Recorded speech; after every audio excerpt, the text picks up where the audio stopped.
My cell phone slipped right out of my hand and hit the floor with a thud. The screen still glowed, showing the picture. It was my daughter Hope, in a wedding gown, smiling next to a man I barely knew. "Hope, did you get married?" "Yeah, Mama, yesterday." On the other end of the line, I could hear the sounds of the street, cars, footsteps, voices, everything but excitement. "Why didn't you tell me? Why wasn't I invited?" "It was just a small thing, Mama, only family." That word hammered in my head. Family. I picked up the phone, stared at that frozen smile on the screen, and understood. Maybe I had become an afterthought, a detail outside the frame.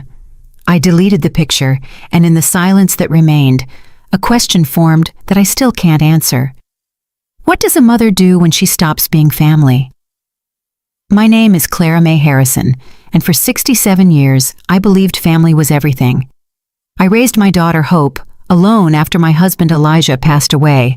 I worked cleaning houses for 2 different families, the Rodwells and the Millers, to pay for her college.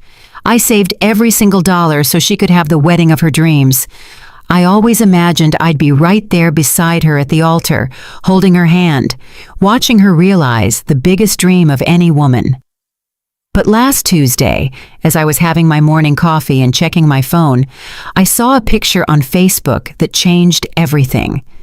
There was Hope in a white dress next to her husband, Devin Hayes. The only people with them were his parents, Franklin and Eleanor Hayes. My eyes scanned every detail of that image multiple times. Hope was radiant, smiling like I had never seen her smile before, and the caption read, "Our special day, family complete." Family complete without me.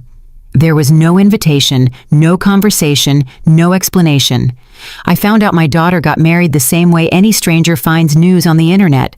My heart broke in a way I hadn't even felt when Elijah passed. Sitting there in my kitchen in Atlanta, with the mug shaking in my hand, I realized that to Hope, I might no longer exist as a mother, but merely as an inconvenient memory of the past. I called her 3 times that day.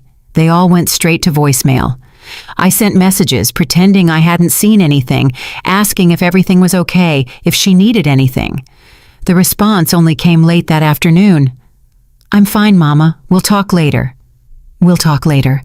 As if her own daughter's wedding was a minor issue that could be put off. That night, lying in bed staring at the ceiling, I realized I had spent my entire life being a mother to someone who no longer needed me. And in that silence of the early morning, a new Clara Mae began to wake up inside me. Over the next few days, memories came in like ocean waves. I remembered when Hope was 5 years old and got pneumonia. I worked all day cleaning the Rodwell family's home in Buckhead and sewed at night for the Miller family in Sandy Springs. For 15 days, I barely slept 3 hours a night, taking care of her, driving her to the doctor, buying those expensive medicines. When she finally recovered, she hugged me and said, "Mama, when I grow up, I'm going to get married, and you're going to be the prettiest maid of honor in the world." Those words had lived in my heart for more than 20 years. I also remembered her sweet 16 party. I had been saving for 2 years to throw her a memorable celebration. I sold some jewelry from my marriage. I worked extra shifts on the weekends. I deprived myself of basic things. We rented the Magnolia Room in the Midtown neighborhood. I bought the most beautiful dress I could find. I hired a great DJ. I prepared all the soul food myself. That day, Hope told me I was the best mother in the world, that she would remember everything I had done for her forever. The guests commented that the love was visible in every detail of the party. I thought about the everyday sacrifices. The mornings I got up at 5 to make her breakfast before school. The afternoons I spent helping her with homework, even though I hadn't finished high school myself. The nights I stayed awake waiting for her when she was out with friends, worrying about her safety. The Sundays I brought a pot of collard greens and ham hocks to Auntie Dolores's house so Hope could spend time with her father's family. When she went to college to study business administration, I increased my work hours. I cleaned the Rodwell's house Monday through Friday, and on weekends, I worked catering social events, serving tables. I wanted her to focus only on studying, not worrying about money. Every time my knees ached after so many hours on my feet, or when my hands cracked from cleaning, I thought about the bright future Hope would have thanks to her education. During those college years, she began to change subtly. She didn't come straight home after class anymore. She had study sessions, group projects, extracurricular activities. On weekends, she went out with friends I didn't know to places that were completely foreign to me. When I asked about her day, the answers got shorter, more distant. "It was fine, Mama.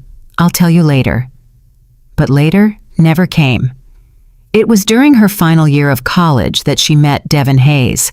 The first time she mentioned him, I noticed a special light in her eyes. She talked about him constantly, how smart he was, how he came from a good family, how he had ambitious plans for the future. I was happy to see her happy, but I also felt a pang of something I couldn't identify then. It was as if Devin represented a world I didn't belong to, a future where there wouldn't be space for a mother who cleaned other people's homes. The first time Devin came over for dinner, I cooked baked mac and cheese, fried chicken, candied yams, cornbread, and sweet tea. I put in more effort than ever. I wanted to make a good impression. Devin was polite and courteous, but I noticed his eyes scanning our small home with an expression I couldn't decipher. Hope seemed nervous, constantly explaining things, as if she had to justify our way of living. "Your house is very nice, Mrs. Harrison," Devin said when he left. But there was something in his tone that made me feel like he had said the opposite. That night, Hope told me I had been too intense, asking so many questions about his family, his job, and his plans. "Mama, not everyone is like us," sharing their whole life in the first conversation. That was the first time I felt I was being viewed as a problem to solve. From then on, Devin's visits became less frequent. When he came, the conversations were more superficial, more formal. Hope started spending more time with him, coming home later and later.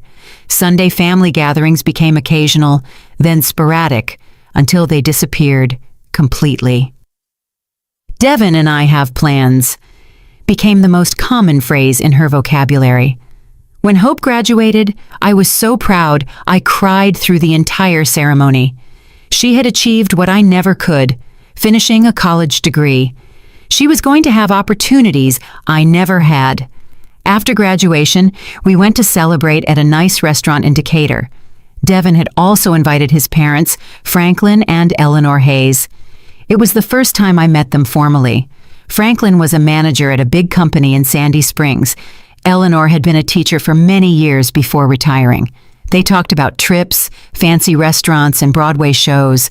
I tried to participate in the conversation, but I felt like a fish out of water.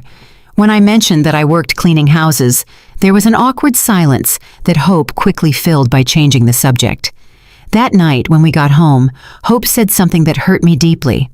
"Mama, I know you always try to be friendly, but sometimes you say things that can be misinterpreted. Devin's parents are very refined people." Refined. That word stuck in my mind. I wasn't refined. My love, my sacrifice, my dedication, they didn't count for anything compared to money and formal education. The following months were marked by increasing distance. Hope got a job at a big international company. Devin also had a good job. They started talking about getting their own place, renting an apartment together. I supported the idea, though my heart was breaking inside. "Young people need their space," I said, faking enthusiasm. When they finally moved into an exclusive part of Atlanta, I was still welcome, but with schedules and conditions. "Mama, you better call before you come over to see if we're around," Hope told me. The spontaneity of simply showing up to visit my daughter was gone forever. Now, I had to make an appointment, as if I were visiting a doctor or a dentist. The visits became more and more spaced out, first every week, then every 2 weeks, then once a month. When I went, the conversation mainly revolved around their jobs, their plans, their friends. I listened with interest, but they rarely asked about my life. It was as if I only existed for them, as if my only identity was being Hope's mother. During the holiday season last year, I noticed Hope and Devin had started spending more time with the Hayes family. Well, Devin's parents have really beautiful traditions, Hope explained, when I asked if they would come over for Christmas Eve dinner as we had always done. But next year, we'll host, right? Next year never came, or rather, it came without me. It was in February when Hope told me she and Devin were thinking about getting married. "That's wonderful, baby," I exclaimed, feeling a mix of joy and anticipation. I immediately started making mental plans: the church, the dress, the flowers, the food. "Have you set a date? How can I help?" "Mama, we want something simple," Hope said, but there was something evasive in her look. "Nothing too elaborate. Weddings aren't as complicated as they used to be." I nodded, though I felt a small disappointment inside. I had dreamed for years of helping to plan my only daughter's wedding. The months passed, and conversations about the wedding became vague and sporadic. When I asked about specific details, Hope always had the same answer. "We're still looking into it, Mama. I'll let you know as soon as we have something finalized." I started to feel like something wasn't right, but I didn't know what exactly. In May, I noticed Hope started posting more photos on Facebook. Pictures with Devin, with the Hayeses, at fancy restaurants, in places I didn't recognize. But when we saw each other in person, she told me very little about these events. It was as if she had two parallel lives, one she shared with me and one she lived in secret. It was early June when I started to suspect something was definitely going on. Hope canceled 3 dates in a row to see me, always with excuses about work or urgent commitments. When we finally met, she seemed distracted, nervous. I asked her directly if everything was okay with Devin, if there was a problem. "Everything is perfect, Mama," she said, not looking me in the eye. "It's just that we're so busy with work and other things. Those words resonated in my mind for days. What other things could be more important than including her mother in her life? The last time I spoke to Hope before discovering the truth was on a Sunday afternoon. I called to invite her to breakfast the following Tuesday. "I can't, Mama," she said. "I have a very important meeting that morning." That was odd, because Tuesday mornings had always been our special time since she was little. It was the only day of the week I didn't work at the Rodwell's house. "How about Wednesday then?" I insisted. "I don't know, Mama. Let me check my schedule and I'll call you back." But she never called me back, and I, as I always had, waited patiently for her call that never came.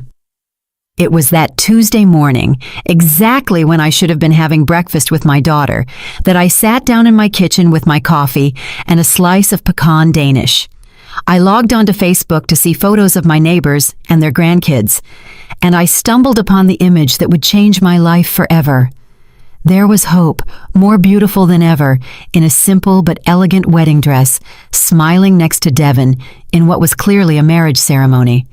In the background were the happy faces of Franklin and Eleanor Hayes, dressed elegantly, posing as the only witnesses to that moment that should have been mine too.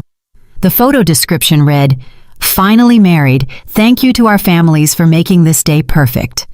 Our families in plural, but I didn't appear anywhere. I wasn't in the picture. I wasn't in the comments. I wasn't in that story that was supposed to include my entire life. I read every comment on that post. College friends congratulating, co-workers sending blessings, some distant relatives expressing surprise that they hadn't heard about the wedding. But no comment mentioned my absence. It was as if I had never existed in Hope's life, as if those 28 years of sacrifice and love had been completely erased from her personal story. I spent the rest of that day in a state of shock. I checked my phone over and over, hoping for a call, a text, an explanation. Nothing. Hope had gone on with her normal life, posting honeymoon photos, thanking people for congratulations, sharing moments of happiness from which I had been completely excluded. That night, lying awake and looking at the ceiling of my small bedroom, I understood something that hurt more than I imagined possible. My daughter hadn't forgotten to include me in her wedding. She had consciously excluded me. She had made a deliberate choice that I would not be part of the most important day of her life, And in that moment of painful clarity, I knew that my life, as I had known it until then, was over forever. But what Hope didn't know was that her mother, Clara May, had stored up much more than just pain during all those years of sacrifice. She had also stored a strength she herself didn't know she possessed, a dignity that had been dormant but never dead, and a capacity for decision that was about to change everything forever. The woman who got out of that bed on Wednesday morning was no longer the same woman who had patiently waited to be included in her daughter's life. She was a woman who had finally understood that some absences speak louder than any presence, and that sometimes the greatest love a mother can show is respect for her own dignity. In that silent pre-dawn hour in Atlanta, as the bells of St. Jude's Episcopal Church rang at 3 a.m., Clara May Harrison made the first completely self-directed decision she had made in nearly 30 years. If she was no longer welcome in Hope's life, then Hope would no longer be welcome in hers.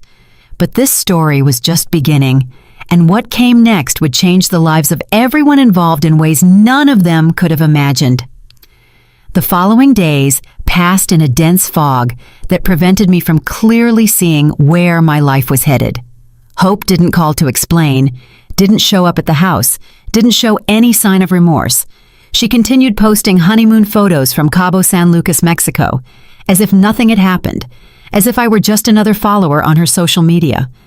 Every new photo was a confirmation that I truly was no longer a part of her life. I tried to keep busy with household chores, with Wednesday Mass at St. Jude's, with talks with Mrs. Eleanor Rodriguez, my lifelong neighbor. But no matter how much I tried to hide it, the pain was always there, causing a deep ache in my chest, like a constant presence that made it hard to breathe. It was while sorting through old papers in the wooden trunk that had belonged to my mother that the memories came rushing back in full force. I found birth certificates, immunization records that I'd kept so carefully, and school report cards where Hope always got straight A's. I remembered every sacrifice. The early mornings sewing dresses for ladies in the neighborhood to pay for Hope's English classes. The times I ate nothing but toast and jam so she could have meat on her plate. The birthday gifts I saved for all year to buy. I recalled the times she came home crying because her friends had designer clothes, and I would go to the sweet Auburn Curb Market the next day to buy exactly what she wanted, even if it meant delaying the rent that month. Through all those years, Hope always had an excuse for not fully including me in her life. First, it was her studies, then work, then her boyfriend Devin, who didn't get along with mothers-in-law. I always accepted, I always understood, I always adapted to her schedule, her whims, her decisions. But now, looking back, I realized that I had become smaller and smaller in her life, occupying increasingly minimal spaces, until I reached the point of not even knowing she was getting married. The Hope I raised, the one I loved unconditionally, the one I always put first, had become a stranger who only shared crumbs of attention with me when it suited her. That Thursday afternoon, as I organized family photos into a shoebox, I found one that made me cry harder than I had cried in years. It was from Hope's confirmation ceremony. She was 8 years old. She wore a beautiful white dress that I had asked a local seamstress to make. In the photo, Hope was hugging me tightly and smiling with a pure, genuine happiness. I was smiling too, but now I could see in my eyes from that time something I had lost, the certainty that I was loved unconditionally by my daughter. I remembered that day perfectly. I had saved for 6 months for that celebration.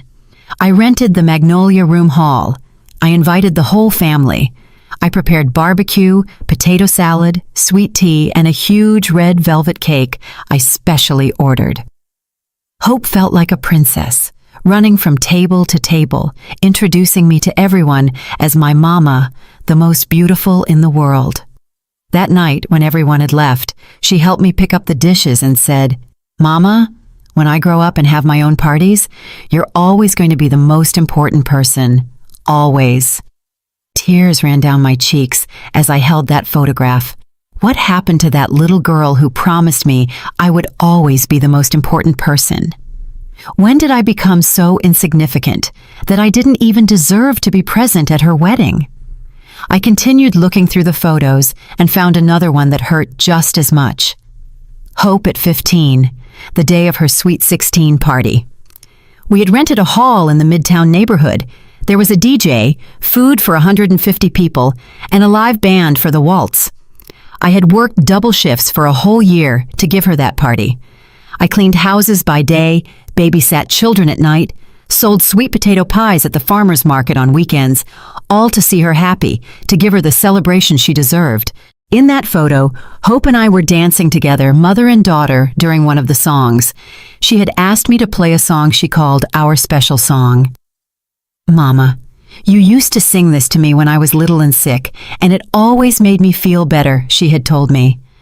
"I want us to dance to it together so everyone knows how much I love you." Those words echoed in my mind like sounds from another life. How had I gone from being the person who comforted her when she was sick to being someone she was ashamed of in front of her new family? I kept looking and found a letter Hope had written me when she was 18, just before starting college. She had written it on pink paper with careful handwriting, full of little drawn hearts in the margins. It read, "Dearest Mama, tomorrow I start a new stage in my life, but I want you to know that nothing I achieve will be possible without everything you have done for me. You are my hero, my role model, the bravest woman I know. When I grow up, I want to be a mother like you, loving, sacrificial, who always puts family first. I love you with all my heart, and you will always be the most important person in my life. Your loving daughter, Hope." I read that letter 3 times before I could believe what I was reading. This was the same person who had just excluded me from the most important day of her life.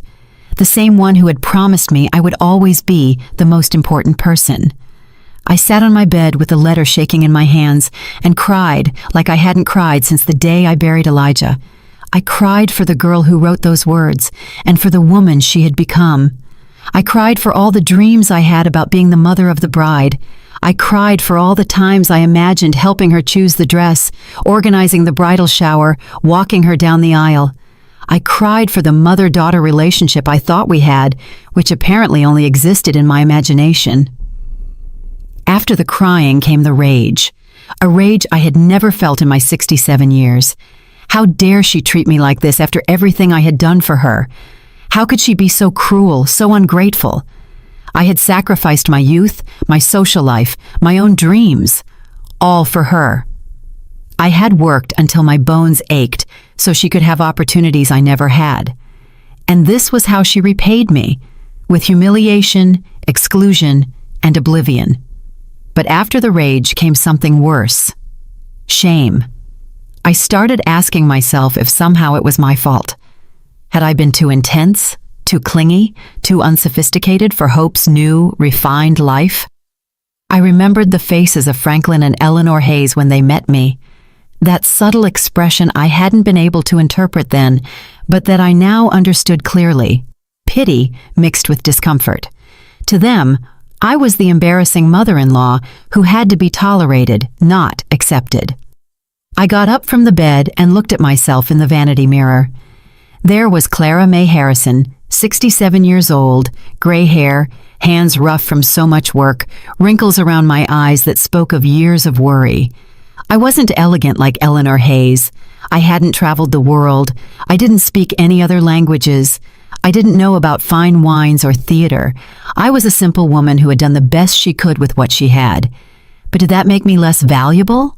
Did that justify my own daughter treating me like I didn't exist? I couldn't sleep that night. I stayed awake thinking about all the signs I had ignored, all the moments I should have realized I was losing my daughter, the family dinners that became sporadic, the phone calls that got shorter, the visits that required prior appointment. Everything had been gradual, so subtle that I hadn't realized I was being systematically excluded from Hope's life. On Friday morning, I decided to call my sister, Auntie Rosa, who lives in Birmingham, Alabama. I needed to talk to someone, vent, ask for advice. Auntie Rosa had always been the most direct of my sisters, the one who told things straight. "She got married without telling you?" Auntie Rosa shouted when I told her what had happened. "That girl is crazy. How can a daughter do that to her mother?" I told her the whole story, from the first changes in Hope's attitude to the discovery of the wedding on Facebook. Auntie Rosa listened without interrupting, which was rare for her. "Clara May," she finally said in a serious voice, "I always told you that you gave too much to that girl. You spoiled her since she was little, you put her on a pedestal, and now you see the consequences. Kids need boundaries. They need to understand that respect is earned and maintained." Her words hurt because I knew they contained some truth. I had always indulged Hope. I had always given in to her tantrums.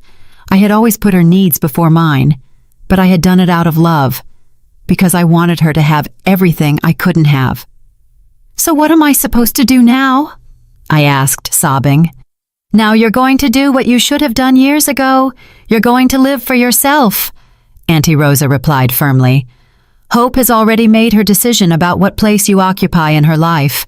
Now it's your turn to decide what place she occupies in yours." After hanging up with Auntie Rosa, I sat in the kitchen for hours, thinking about her words. She was right. Hope had clearly demonstrated what place I occupied in her new life. None. It was time for me to also make a decision about what place she would occupy in my new life. On Saturday morning, as I drank my coffee and ate my pecan Danish, my phone rang. It was a number I didn't recognize, but when I answered, I heard Hope's voice. "Mama, how are you?" she asked in a cheerful voice, as if nothing had happened. "Guess what? We're back from our honeymoon. Cabo was amazing. Devin and I want to stop by this afternoon to tell you everything." To tell me everything. After 2 weeks of silence, after excluding me from her wedding, now she wanted to tell me everything, as if I were a casual friend she was catching up with about her vacation. "What time are you planning to come?" I asked. "Around 5. We'll bring pictures and some gifts we bought you." Gifts. As if cheap souvenirs from Cabo San Lucas could compensate for the greatest humiliation of my life. "All right," I said. "I'll be here." After hanging up, I stood there with the phone in my hand, feeling a mix of emotions I didn't know how to manage. Part of me was happy to finally see my daughter, to be able to hug her and tell her how much I had missed her. But another part of me, a part that grew with every passing hour, was furious at the coldness with which she had treated me, at the casual way she assumed everything would be fine after what she had done. I spent the rest of the day cleaning the house, making sweet tea, buying fresh pecan Danish from the local bakery. It was what I always did when Hope came to visit. I made sure everything was perfect to receive her, but this time, as I mopped the floor and dusted the furniture, I wondered why I was still trying so hard for someone who clearly didn't value my efforts. At 5 on the dot, Hope and Devin arrived. Hope looked radiant, tanned from the beach sun, wearing new clothes and looking completely happy. Devin wore a courteous but distant smile, the same one he always had when he came to my house. "Mama!" Hope cried, hugging me as if we were the best friends in the world. "I missed you. Look how tanned I got." I hugged her back, inhaling her expensive perfume, which wasn't the same one she used when she lived with me. Everything about her was different, her clothes, her hairstyle, her way of speaking. It was as if the Hope I knew had been replaced by a new, improved version that didn't include me. "Have a seat," I said. I served them sweet tea and offered them fresh pecan Danish. "Oh, Mama, this looks so good," Hope said, but I noticed she barely touched the pastry. She probably didn't eat that kind of thing anymore. Her new, sophisticated life didn't include treats from the neighborhood bakery. "All right, tell me everything," I said, sitting across from them in my small living room. "How was the wedding?" Hope exchanged a quick glance with Devin before answering. "It was very nice, Mama. Very simple, just like we wanted. Nothing too elaborate." "Oh, and where was it?" I asked, though my heart was already shrinking. "In a beautiful little chapel in Decatur. Very intimate, very private. Just us and Devin's parents as witnesses. Just them and Devin's parents, as if I didn't exist, as if 23 years of raising her didn't give me the right to be there. And why didn't you tell me anything?" I finally asked, my voice trembling. Hope sighed and put on the face she used to make when she was a child caught doing something wrong. Mama, it all happened so fast. You know how those bureaucratic things are. Suddenly the date came up, and we decided not to complicate things. Besides, you know I never liked big parties. It was a lie. Hope had always loved big parties. Her sweet 16, her graduation, all the celebrations we had shared had been with lots of guests, lots of food, and lots of joy. But now, for her wedding, she had decided she wanted an intimate affair that didn't include me. "But Mama," Hope continued in a syrupy voice, "that's why we came today, to celebrate with you. Look at all the gifts we brought you." She pulled out a bag full of typical souvenirs from Cabo, a ceramic ashtray, some seashells, a t-shirt that read "I love Cabo," some coconut candies, gifts they had probably bought at the airport, thinking, "Oh, we have to bring something back for Hope's mom."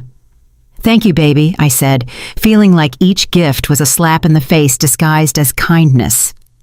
We spent 2 hours talking about the honeymoon, the places they visited, the fancy restaurants where they ate, the activities they did. It was like looking at vacation photos of strangers. I nodded, smiled, and asked appropriate questions, but inside I felt like something was breaking for good. When they left, after vague promises to see each other soon and an invitation to see the new apartment, I was left alone in my living room, surrounded by the cheap souvenirs, feeling the weight of the silence they had left behind. That night, as I stored the gifts in a drawer where I knew I would never see them again, I made a decision that would change everything. If Hope could live without including me in the important moments of her life, then I could also learn to live without including her in the important moments of mine. And in that silence of the early morning, with my heart still hurting, but with a new determination growing inside me, I started planning the first step of my new life. A life where I was the protagonist, not just the sacrificial mother waiting for crumbs of attention. The Clara May who had waited all her life for others to decide her place in the world died that night. The one who would wake up the next day would be a completely different woman. A woman who had finally understood that respect is taught by example, and that sometimes the greatest love a mother can show is love for her own dignity. Sunday dawned with a clear sky that completely contrasted with the storm I carried inside. I got up earlier than usual at 5 a.m., and for the first time in weeks, I didn't feel that heaviness in my chest that had accompanied me since I discovered the wedding. In its place was something different. A cold clarity I had never experienced before. It was as if, during the night, I had gone through a silent transformation, as if the Clara May who had waited all her life for others to define her place in the world had finally awakened from a very long sleep. I made my black coffee, stronger than usual. I needed my mind to be completely clear for what I was about to do. I sat down at the kitchen table where I had eaten breakfast for the last 15 years, where I had waited for so many calls from Hope that never came, where I had planned special meals for visits that were canceled at the last minute. But this morning, that table no longer represented waiting or disappointment. It represented the place where Clara May Harrison was going to make the most important decision of her life. I took out an old notebook where I used to write down Hope's doctor's appointments when she was little, important school dates, and her friends' birthdays. Now, I was going to use those yellowed pages to plan something completely different. My definitive exit from a life where I was no longer welcome. On the first page, I wrote, "Plan for Independence, Clara May Harrison, August 12, 2024. The date looked strange, written in my shaky handwriting, but the words felt more real than anything I had felt in years. The first thing I wrote was, "Assess resources." During all those years of sacrifice, I had managed to save a considerable amount. I wasn't rich, but I wasn't unprotected either. I had the savings of a lifetime of work, a small but owned house in an area that had become very valuable, and something Hope never knew, a secret bank account where I had deposited the extra money I earned sewing dresses for neighborhood ladies on weekends for years. I had opened that account when Hope turned 18, thinking it would be my wedding gift to her. Every dollar I deposited there, I did so imagining the moment I would give it to her. My daughter, this is so you can start your marriage without debt, so you can have your own home, so you don't go through the difficulties I did. For 10 years, I had nourished that account with the illusion of seeing the happy look on Hope's face when she found out about the surprise. But now, after being excluded from her wedding, that money would take a completely different path. The second point on my list was research housing options. I couldn't stay in this house where every corner reminded me of the years of waiting, where every phone call would make me think it might be Hope seeking reconciliation. I needed a new place, a space that was completely mine, where I could build a life that didn't depend on crumbs of attention from my daughter. I remembered that Mrs. Eleanor Rodriguez, my lifelong neighbor, had always told me about her sister Gloria, who had moved to a residential community for older adults in Decatur. "It's wonderful, Clara May," Mrs. Rodriguez had told me several times. "There are activities, security, people our age. Gloria says she's never felt so free in her life." At the time, I thought those places were for people who didn't have family to care for them. Now I understood they were for people who had decided to care for themselves. The third point was the most painful, but the most necessary: gradually cut ties. I couldn't just disappear overnight, because that would cause unnecessary drama and give Hope reasons to justify her behavior. My mom was always so dramatic, that's why we didn't include her in important things. No, my exit had to be as silent and dignified as my entry into Devin Hayes' life had been. Gradual, respectful, but definitive. After breakfast, I showered and put on my Sunday navy blue dress, the one I wore to Mass at St. Jude's. But this morning, I wasn't going to church. I was going to begin the most important investigation of my life. I grabbed my purse, put the notebook inside, and left my house with a determination I hadn't felt in years. My first stop was the bank. It was strange walking the streets of my neighborhood, knowing that every step took me away from the life I had known for 67 years. Mr. Fernando Lawson, the executive who had managed my accounts for the last 10 years, was surprised to see me near the ATM on a Sunday morning. "Good morning, Mrs. Harrison," he greeted me when he recognized me.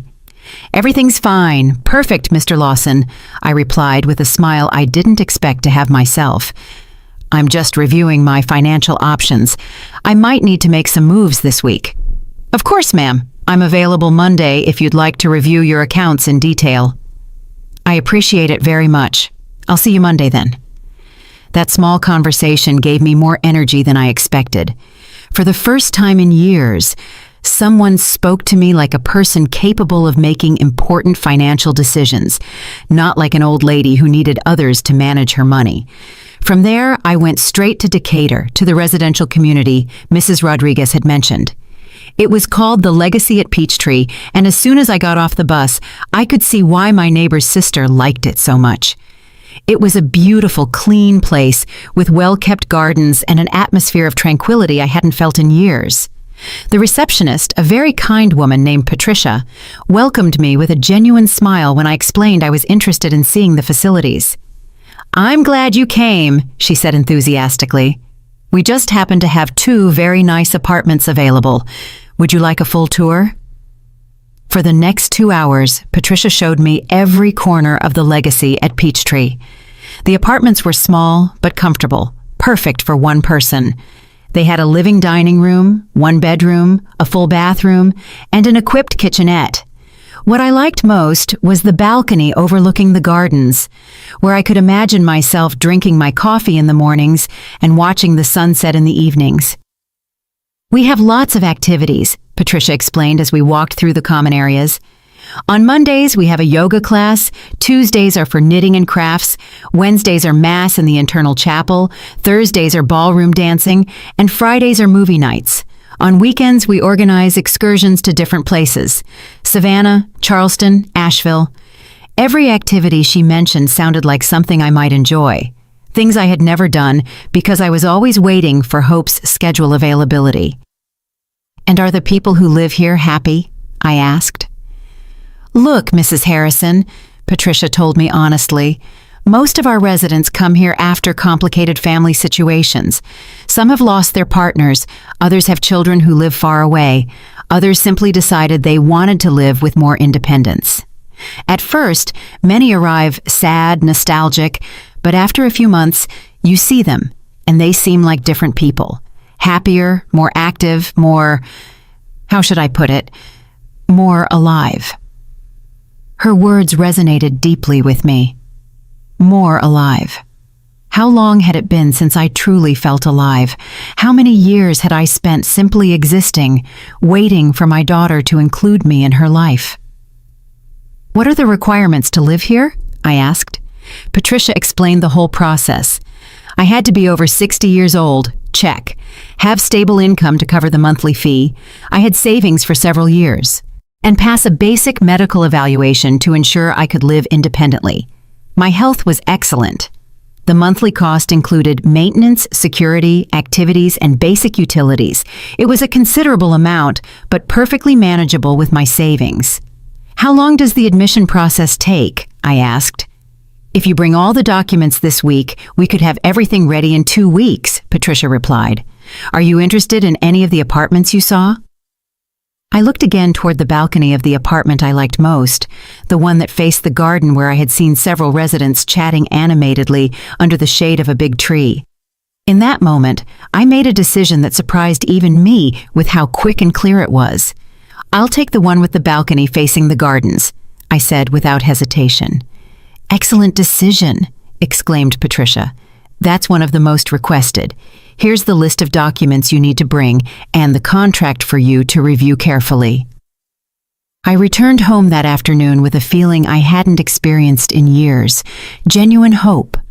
Not the hope that hope would change, not the hope that things would go back to how they were, but the hope of a new life that depended solely on my own decisions.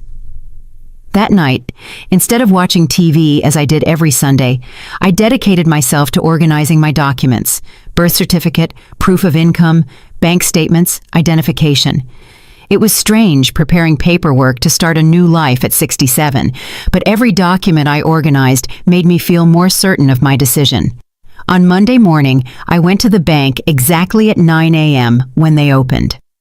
Mr. Fernando Lawson greeted me with the same professional courtesy as always, but when I explained that I needed to make some major moves in my accounts for a personal investment, I noticed a respect in his eyes that I hadn't seen before. "Mrs. Harrison, I'm delighted to hear you're making proactive financial decisions," he said as he reviewed my bank statements. "I see you've been very disciplined with your savings all these years. You have very solid resources." Hearing those words filled me with a confidence I didn't know I had. For so many years, I had lived with the mindset that I was a person of limited resources, someone who depended on the charity of others. But the reality was that I had worked hard, saved diligently, and built a solid financial foundation without anyone's help. "I need to make a significant transfer to my checking account," I explained, "and I also want to know about safe investments that give me monthly income." For the next hour, Mr. Lawson explained different investment options that could give me regular income without touching the principal capital. It was information I had never sought out before because I always thought my money was meant exclusively for emergencies or for helping Hope. Now, I saw that I had options, that I could make my money work for me instead of just keeping it for others.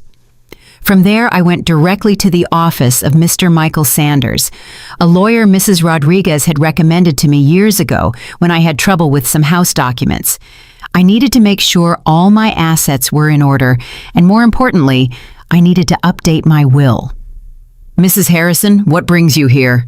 Mr. Sanders asked when I entered his office. "I need to update my will and better organize my assets," I told him directly. If he was surprised by the nature of my visit, he didn't show it.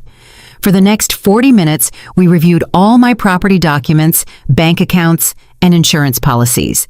It was impressive to see it all together. I really had built a considerable estate through pure work and discipline. "Do you have any specific changes in mind for the will?" he asked. "Yes," I replied without hesitation. I want to leave 50% of my assets to charitable institutions that help working single mothers, and the other 50% to my daughter, but with one condition. What kind of condition? That she can only access the inheritance after writing a letter explaining why she made certain decisions about our relationship. She doesn't have to apologize. She just has to be honest about her reasons. That letter must be delivered to you as a witness, but she must write it, even if I'm no longer here to read it. Mr. Sanders wrote everything down carefully. That's a very thoughtful condition, Mrs. Harrison. It gives her an opportunity for reflection without forcing a reconciliation. Exactly, I confirmed. I'm not looking for revenge, Mr. Sanders. I'm looking for her to understand that actions have consequences, even the actions of children towards their parents. When I left the lawyer's office, I felt like a completely different person. I had taken total control of my financial situation, secured my future, and established clear boundaries for my relationship with Hope, even after my death. The following days passed in a flurry of activity that kept me busy and focused.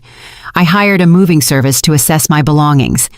I decided to keep only the essentials: clothes, some small furniture, important photos, objects with real sentimental value.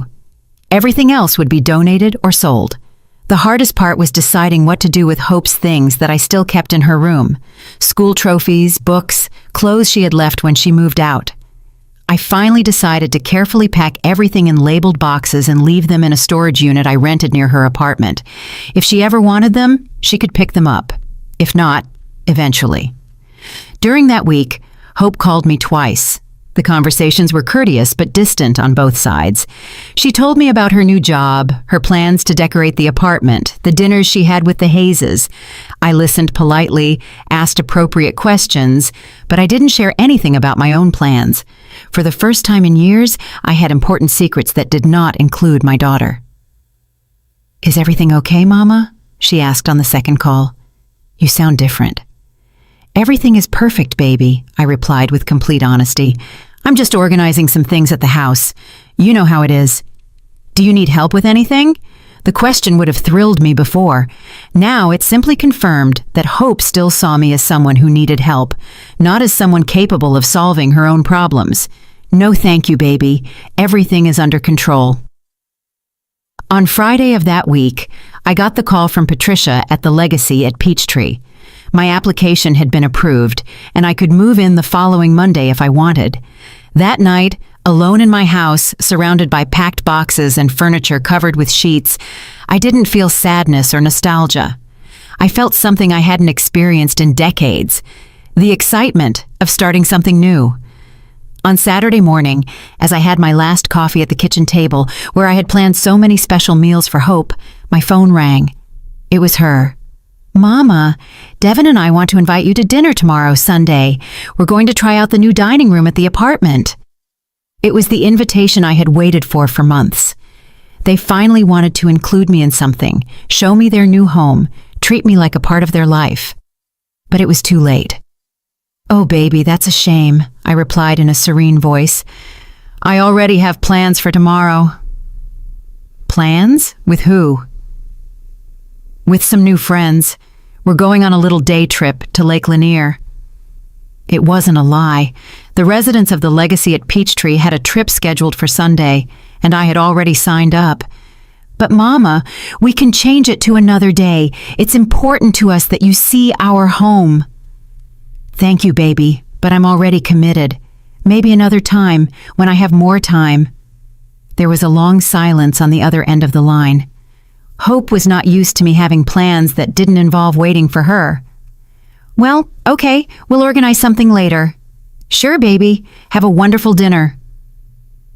When I hung up, I stayed seated in that familiar kitchen for the last time, smiling with deep satisfaction. For the first time in my life, Hope had had to adjust to my schedule instead of me adjusting to hers. It was a small change, but it symbolized a much bigger transformation. Clara May Harrison had stopped being a woman waiting to be included and had become a woman who had her own life, her own plans, her own happiness. On Sunday night, after returning from a beautiful day trip to Lake Lanier, where I had met 3 lovely women who would become my new neighbors, I packed my last personal belongings. The move would be early Monday, and by noon, I would be settled in my new home. That last night in the house where I had raised Hope, I didn't cry or feel nostalgic. Instead, I felt a deep gratitude towards the woman I had been and a genuine excitement for the woman I was becoming. I had made the bravest decision of my life, choosing my own happiness over waiting for the approval of others. Early Monday, as the movers loaded my few belongings, I looked one last time at every room in the house. In Hope's bedroom, now completely empty, I whispered a silent farewell. Thank you for teaching me that true love sometimes means knowing when to walk away. The Clara May who walked out of that house that Monday morning was a completely new woman. A woman who had learned that dignity is not negotiable, that respect is taught by example, and that it is never too late to start over when you make the right decision.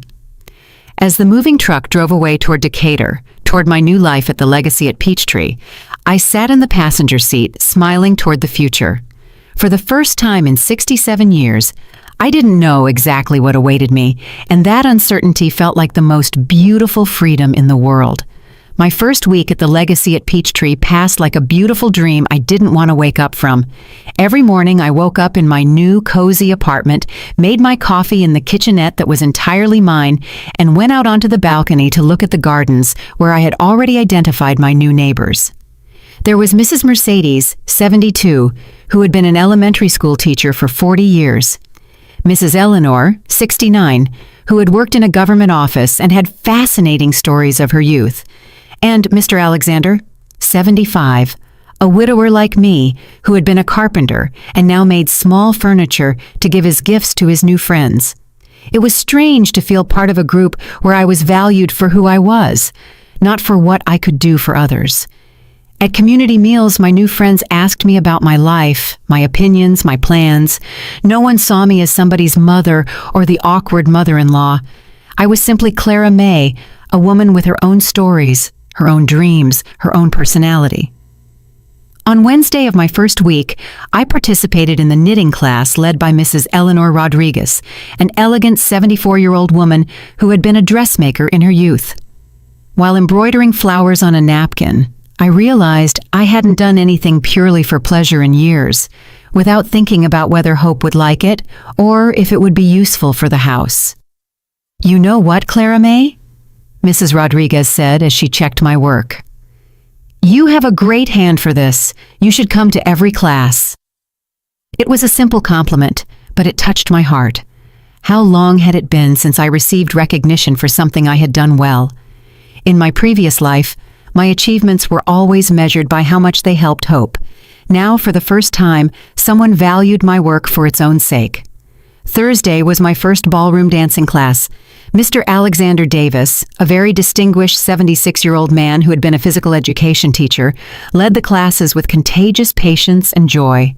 At first I was embarrassed because I hadn't danced in decades, but Mr. Davis reassured me.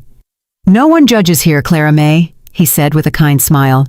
"We come here to have fun and remember that it's never too late to learn new things." During that class, I danced the cha-cha, the waltz, and even a little salsa. I laughed harder than I had laughed in years.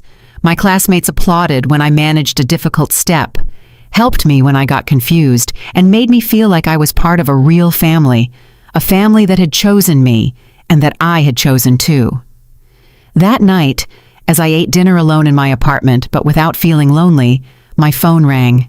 It was Hope. "Mama, where are you?" she asked, her voice frantic. "I went to the house and it's completely empty. The neighbors said you moved out. What is going on?" Her voice had a mix of confusion and panic that I hadn't heard since she was little and got lost at the market. For a moment, my maternal instinct wanted to reassure her immediately, explain everything, assure her that I was fine. But the new Clara May, who had emerged in these last few weeks, kept her composure. "I'm doing very well, baby," I replied in a serene voice. "I moved to a place more suitable for my age." "More suitable? What does that mean? Why didn't you tell me anything?" Because they were personal decisions that didn't require your approval, I said firmly, but without aggression. There was a long silence on the other end of the line. Hope was not used to me making important decisions without consulting her, even though she had been making hers for years without consulting me. "Where are you living now?" "In a place where I'm happy, baby. That's what matters." "Mama, you're scaring me. This isn't normal for you. Are you mad at me about something?" The question would have disarmed me before. I would have rushed to explain that I wasn't mad, that I loved her, that I just wanted us to be happy together. But now I saw that question for what it really was, an attempt to return to the old dynamic where I was responsible for managing her emotions. "I'm not mad, Hope. I'm living my life." "What does that mean?" "It means I finally understood that I have the right to make my own decisions, to have my own plans, to be happy without depending on the approval of others." Another silence. I could imagine Hope on the other end, trying to process this version of her mother she didn't know. "Can you tell me where you are? Devin and I are worried." Devin and I. It was always Devin and I, as if they were a single entity making joint decisions about my life. But there was something in Hope's tone that was different. For the first time in a long time, she seemed genuinely worried about me, not just annoyed because I wasn't available when she needed me. "I'm at the Legacy at Peachtree in Decatur," I finally told her. "It's a very nice residential community for people my age." "A retirement home?" The word bothered me, but it didn't surprise me. To Hope, any place where older people lived was automatically a retirement home. "No, baby. It's a place where I live independently, but with the company of people who are at the same stage of life as me. I have my own apartment, my own activities, my own social life." Social life. There was genuine surprise in her voice, as if she had never considered that I could have a social life independent of her. "Yes, Hope. I have new friends, activities I enjoy, plans that don't include waiting for you to have time for me." The words came out more direct than I had planned, but I didn't regret saying them. It was time for Hope to understand the consequences of her decisions. "Mama, we have always had time for you. Did you really have time to include me in your wedding?" The silence that followed was long and heavy. It was the first time I had directly mentioned the wedding exclusion, and we both knew it was the elephant in the room that had been present in all our subsequent conversations. "Mama, I already explained that it all happened so fast, that it was a very simple thing." "Hope," I interrupted her with a firm but calm voice. "I'm not interested in hearing any more excuses. What happened happened. I'm not looking for apologies or explanations. I just want you to understand that decisions have consequences." "What kind of consequences?" "The consequence that I finally understood that I'm not a priority in your life, and I've decided that you won't be a priority in mine either." The words came out with a clarity that surprised me. There was no anger in my voice, no resentment, only a quiet honesty that made me feel freer than I had felt in years. "Does that mean you don't want to be my mother anymore?" The question hurt because I could hear the little girl behind the adult woman, but it also strengthened me because it reminded me that Hope knew exactly what she had lost. "I will always be your mother, baby. But I will no longer be the mother who waits for crumbs of your attention. I will no longer be the mother who accepts any treatment just to be present in your life. If you want a relationship with me, it will have to be a relationship of mutual respect." And what would that look like? It was the first time Hope specifically asked what I wanted from our relationship, instead of simply assuming I would adapt to whatever she offered. "I don't know yet," I answered honestly, "but I know it can't be like before." After hanging up that night, I sat on my balcony, watching the lights of Decatur, feeling a mix of sadness and liberation.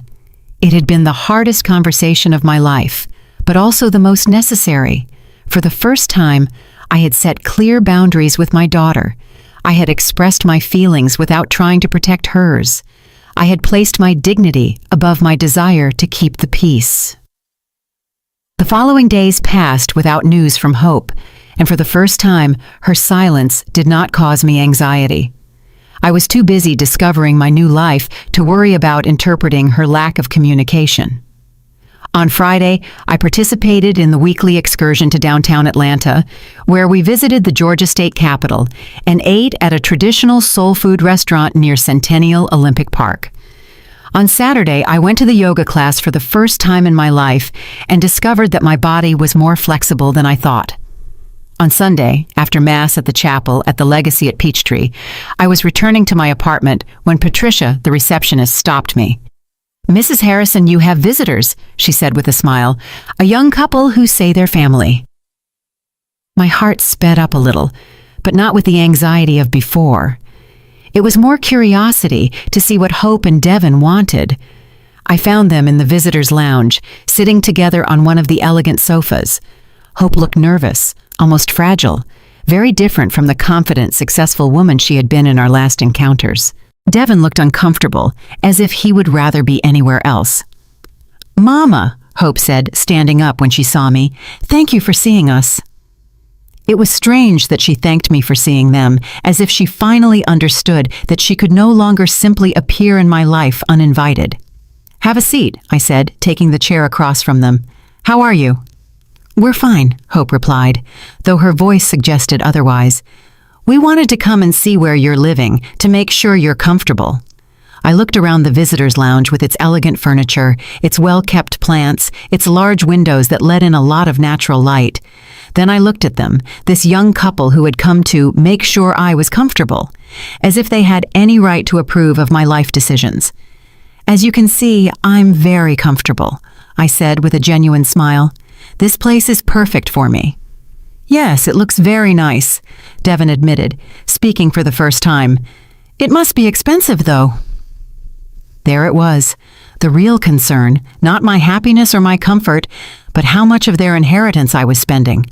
"Fortunately, I can pay for it without problems," I replied calmly. "It turns out I worked and saved more than you knew." I watched as Hope and Devin exchanged a quick glance. It was obvious they had talked about my financial situation before coming. "Mama, we don't want you to run out of money by living in a place like this," Hope said in a worried voice. "Why would I run out of money?" I asked with genuine curiosity. "Well, you always told us you had to watch every dollar, that money didn't go very far." It was true. For years I had told them that, but what I never explained was that it didn't go far because I constantly prioritized their needs over mine, because I saved money for their emergencies instead of spending it on my own comfort. "It's true that I watched every dollar," I confirmed, "but it was because I was saving for you, to be able to help you when you needed it. Now that it's clear you don't need my help, I can use my money for my own happiness." "What do you mean we don't need your help?" Devin asked in a tense voice. "I mean you are successful, independent adults, capable of making your own decisions without consulting me, including decisions as important as getting married. If you are independent enough for that, then you don't need me to save my money for your emergencies." The silence that followed was uncomfortable. I could see how they processed the logic of my words, how they realized they couldn't have both: total independence from me when it suited them, and access to my resources when they needed them. "Mama," Hope said finally, her voice softer, "are you very angry with me?" It was the question of a child, not an adult, and for the first time since the wedding, I felt a little compassion for her.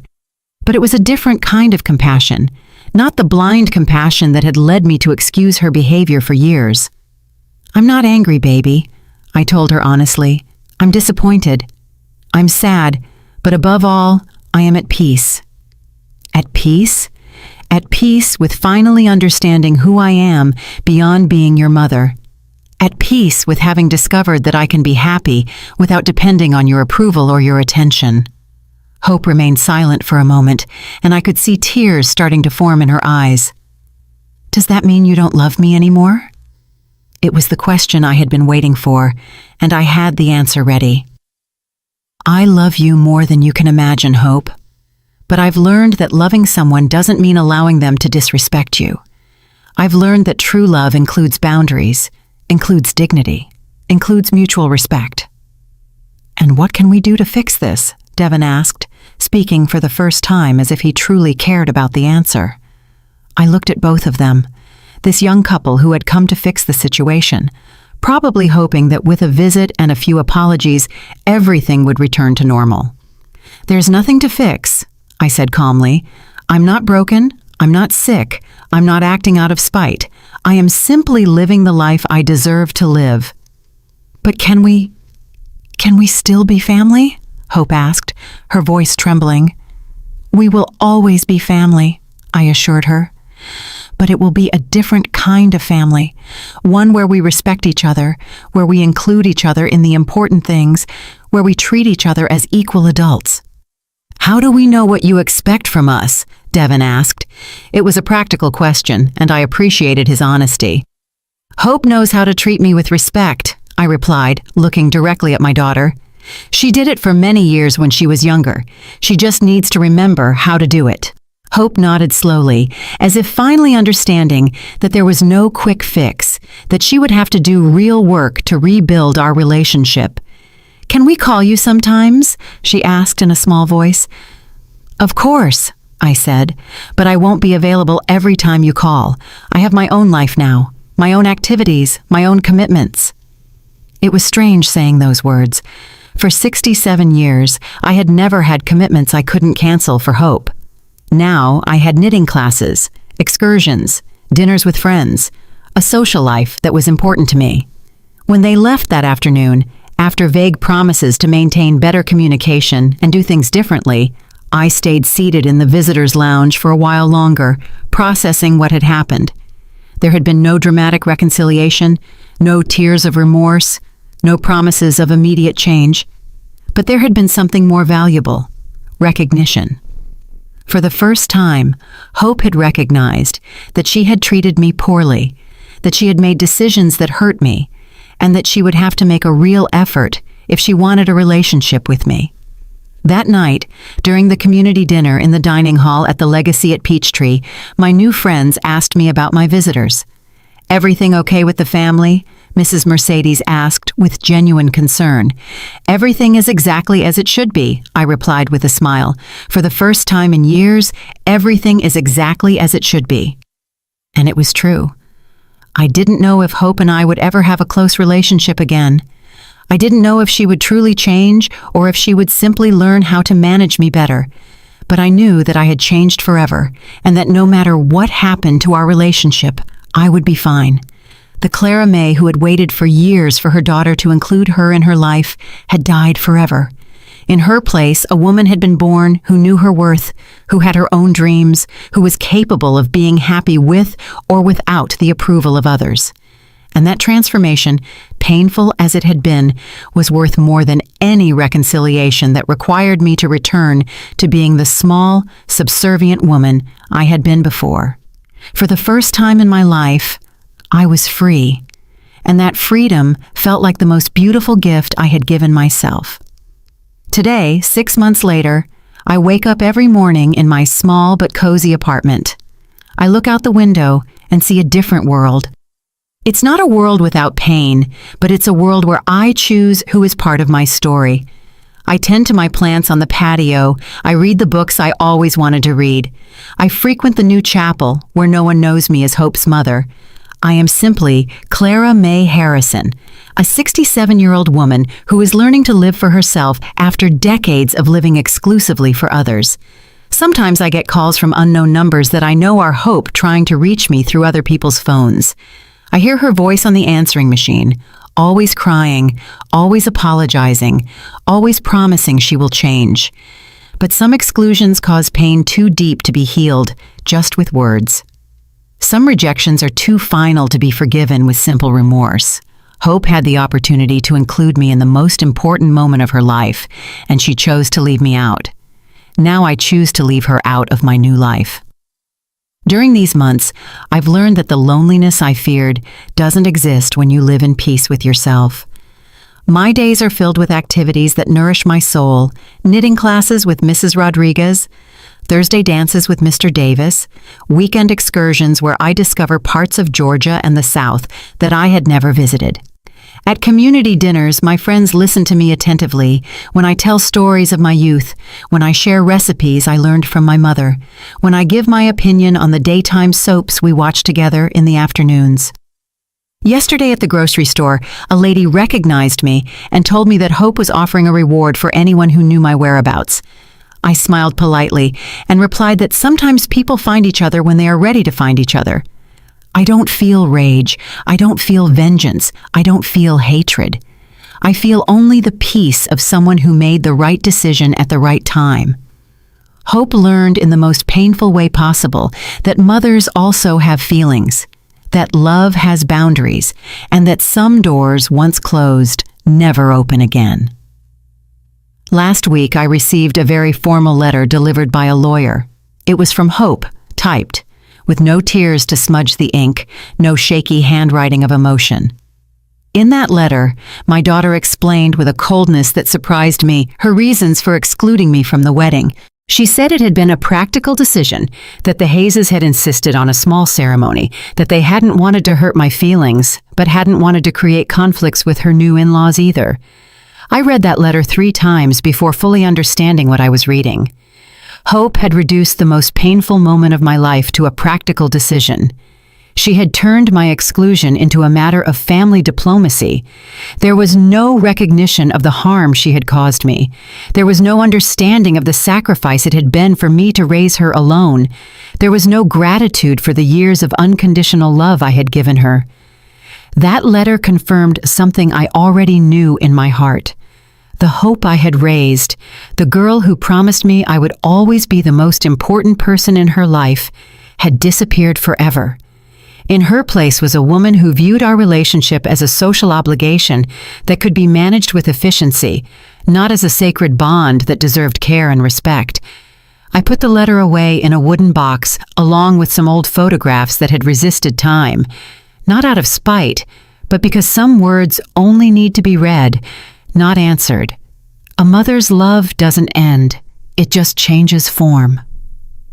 My love for Hope transformed into something different. Respect for my own dignity, care for my own happiness, protection for my own peace. This morning, as I water the plants on my patio and watch the sun rise over Decatur, I think of all the women who, like me, have spent their lives waiting to be valued by others. I think of the mothers who sacrifice their dreams for children who later see them as awkward burdens. I think of the grandmothers who babysit for children who then tell them they're interfering too much. I think of all of us who learned that our worth depended on how much we could give to others, never on how much we deserved to receive. To all those women, I would tell them what I now know. It's never too late to choose your own happiness. It's never too late to set boundaries.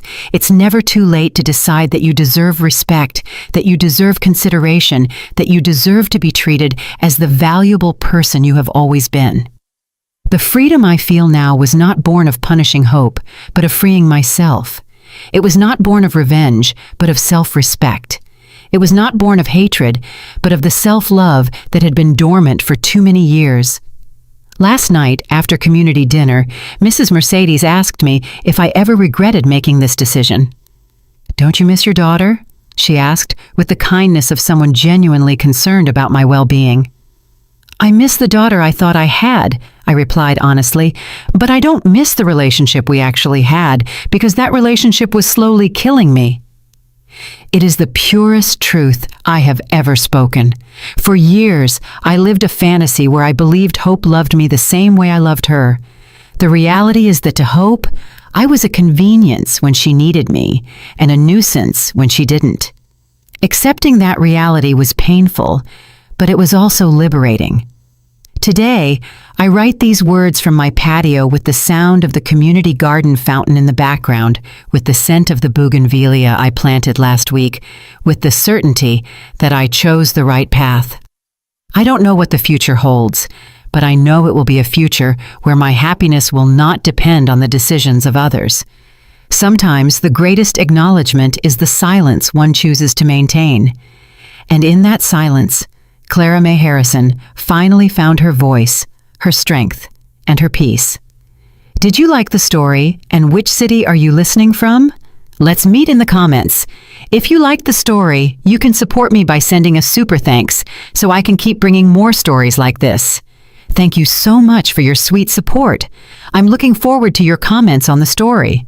On the screen, you can see 2 new life stories that I highly recommend. There's so much more on my channel. Don't forget to subscribe. See you in the next life story. With love and respect.